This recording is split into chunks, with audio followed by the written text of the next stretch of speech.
Fala galera do oitavo ano, como vocês estão? Aqui é o professor Fernando Cruz, professor da Escola Municipal Marechal Alcides Etchegóin, e estão aí mais uma vez trabalhando o nosso material de complementação escolar. O nosso material da semana vai do dia 17 de agosto até o dia 21 de agosto, ok galera? E a nossa parte, a parte de geografia, ela está na página 6 e na página 7 do nosso material, ok? A gente continua aqui falando sobre o conceito de paisagem. A gente vai falar aqui também sobre as canções de Tom Jobim, né? A gente começa aqui na página 6 falando sobre uma música muito conhecida de Tom Jobim, Águas de Março, ok?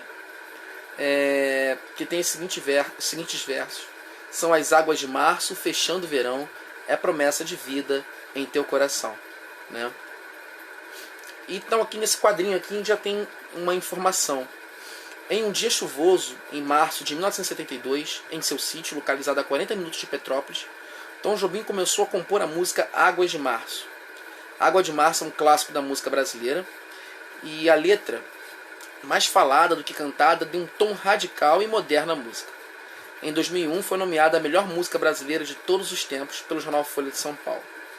O canto dos passarinhos, a montanha coberta de verde, o silêncio e a conversa dos moradores de São José do Vale do Rio Preto, na região serrana do Rio, onde Tom Jobim costumava passar férias, serviram de inspiração para a letra Águas de Março e tantos outros sucessos. Então assim, gente, com a música é um instrumento que nos mostra, fala conosco, traz muitos elementos do nosso dia a dia. E as músicas de Tom Jobim, elas possuem muitos elementos naturais.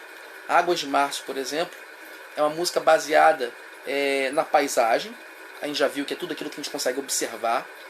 E o espaço, que é o espaço onde nós ocupamos. Então, são dois elementos geográficos que nós utilizamos muito. A paisagem, tudo aquilo que a gente pode ver, né? E o espaço, aquele espaço geográfico, aquele espaço em que nós ocupamos, né? O espaço que a sociedade ocupa. E a música do Tom Jobim, ela também, essa música Águas de Março, ela traz informações sobre o período do verão, né? O período das chuvas de verão, o final de março, né?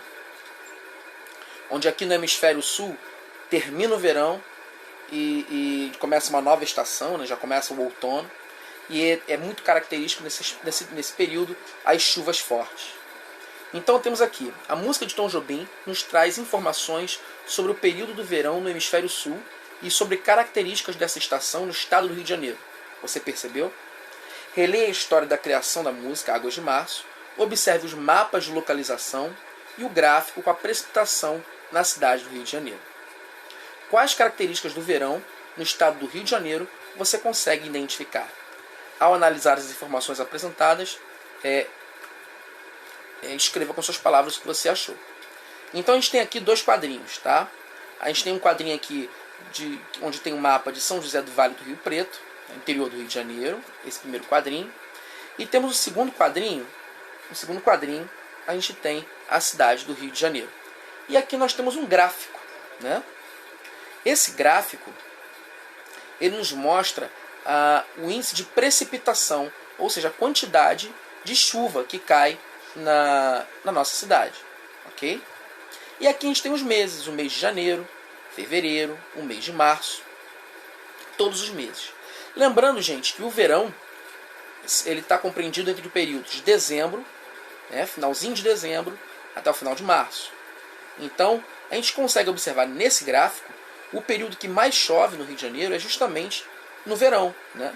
Dezembro, janeiro, fevereiro e março, que é o mês que foi cantado aí pelo poeta, ok? Na canção. E então, ao analisar a letra da canção, que conclusão que a gente chega? Que estação do ano nós estamos? O mês de março. Verão, inverno, outono, primavera. Que estação? E qual é a característica dessa estação? Chove muito? Chove pouco? Então, quando ele quis falar sobre as águas de março, ele quis falar sobre um período onde chove pouco ou chove muito. E qual o período que ele quis falar? Qual o período que ele está mostrando na canção? Verão, inverno, outono, primavera. Exatamente, você vai colocar para o papel. Você vai dizer qual mês, qual estação do ano, como que é a quantidade de chuva, essa estação do ano, e tentar aliar isso ao gráfico que está aqui. O próprio gráfico nos mostra a quantidade de chuva. Ok? A gente também tem aqui, na canção, a gente tem aqui ainda no nosso exercício, a página 7, uma outra canção. O nome da canção é Corcovado. E ela tem uns versinhos assim: muita calma para pensar e ter tempo para sonhar. Da janela vê-se o Corcovado, o Redentor, que lindo. Então a gente tem como característica do Rio de Janeiro muitos morros, né, na nossa geografia. Entre esses morros nós temos um muito conhecido, o Corcovado, que é um morro que abriga uma estátua conhecida no mundo todo, a estátua do Cristo Redentor. A gente tem nessa canção, como eu falei lá no início, assim como Águas de Março, mais um conceito na geografia, que é o conceito de paisagem. Lembrando, paisagem é tudo aquilo que a gente consegue observar, tudo aquilo que a gente consegue ver. Tanto coisas feias quanto coisas bonitas. Paisagem, tudo aquilo que a gente vê. E espaço geográfico é aquele espaço que a gente ocupa. Então, mais uma vez aqui, o compositor, ele usa um elemento da geografia, ele usa esse elemento da paisagem para poder colocar na canção, nos passar uma mensagem. Ele era morador do bairro de Ipanema, e lá daquele bairro ele conseguia observar o Corcovado, ele conseguia observar a estátua do Cristo Redentor, né? E aquela estátua serviu de inspiração para ele fazer essa canção. Aqui a gente tem mais um quadrinho. Estudando a América nas atividades do material de complementação escolar, aprendemos mais sobre sobre os países que a compõem. Essa semana vamos mapear estátuas da América. Para isso faço o que se pede.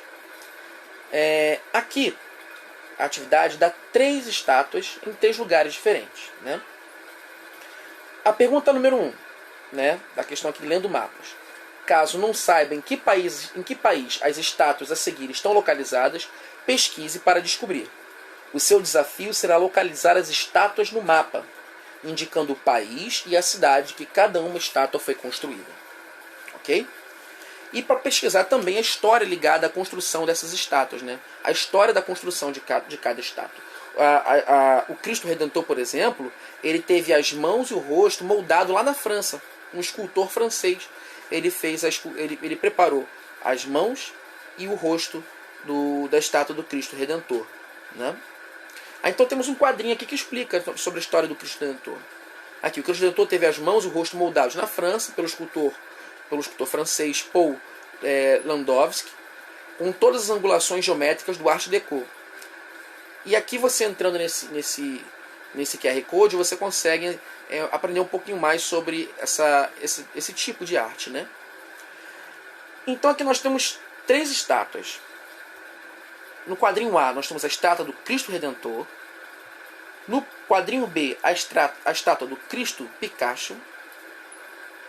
E no quadrinho C a estátua da Liberdade. Okay? Então você vai pesquisar em que país está cada uma dessas estátuas e em que cidade. Ok?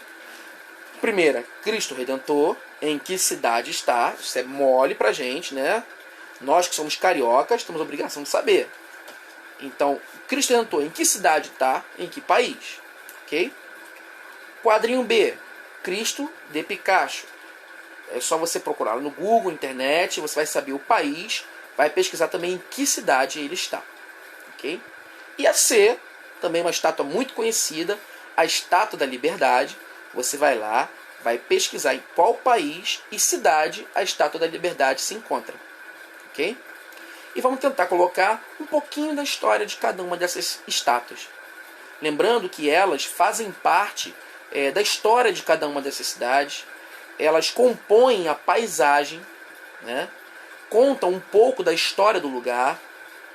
E assim como o compositor da canção, essas estátuas inspiram diversas pessoas, desde o momento que elas foram construídas até os dias de hoje. E vão inspirar muitas outras pessoas nos próximos tempos que ainda hão de vir. Então, fazem parte da nossa cultura, fazem parte da nossa história, fazem parte da nossa geografia. Ok, galera? Então é isso. Vocês vão ver qual o país e cidade de cada uma dessas estátuas e contar um pouquinho da história dela. Como que ela se insere na paisagem de cada local. Ok, galera? Espero poder ter ajudado vocês. Grande abraço e até a próxima. Tchau, tchau.